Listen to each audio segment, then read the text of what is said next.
Model year 1819. Beta 300RR. Getting zen with your beta. Well, it's wintertime here in the south. Nothing like the north. Certainly no polar vortex or anything like that.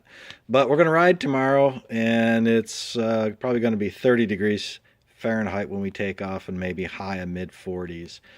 So I thought I'd try a little something and build a little thermal shield, kind of to block off the radiator, or one of the radiators, to try to keep the engine temp up a little bit. So we've got our handy dandy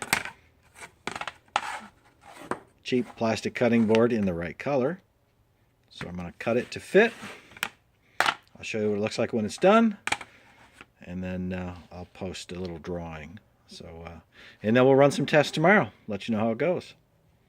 Back in a minute. So here's the finished product.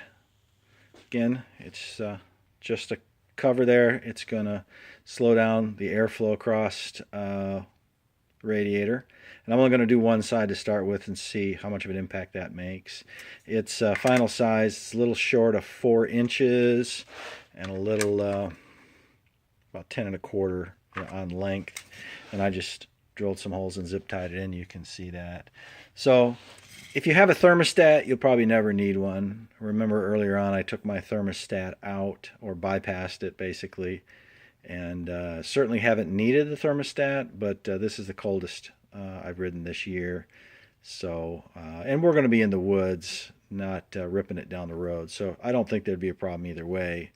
But what we're trying to avoid is a cold seizure. And if you warm your bike up real well, and really what I want to do is keep the bike in that optimum operating temperature is ultimately the goal. I don't think we'd have a seizure problem either way, but yeah, so we'll let you know how it goes.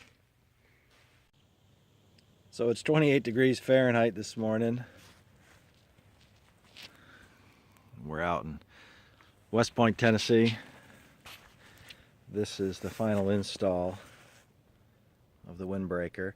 Now I only put on one at this point just to see how it goes. Of course, it's just zip tied on, so if there's any issue on the trail, I can just pop it off. So this is a good day to try it out. Let's see how it goes, and we'll report back. All right, so the ride day is over. It ended up being about 45 degrees Fahrenheit here at the end of the day. So the word on the air brake here, or the thermal cover, or whatever we want to call it, is thumbs up. We certainly didn't overheat. The highest temperature that I measured on the thermostat was 179, which is a nice temperature to be riding at for your motor. So I'd say thumbs up. I probably wouldn't put 2 on unless it was really, really cold. In other words, put 1 on either side. And then if the day were to get, say, like 60 or 70 degrees, I'd just take some clips and clip it off and throw it in your pack, and you'd be off and going. But definite thumbs up. It's a $2 part, so $4 if you do one for both sides. Of course, it's red, looks cool. And I also wouldn't do this unless I had a thermostat, and in the fan kit like I've got, so you can kind of see what it is, and you can also hear your bike if it's overheating.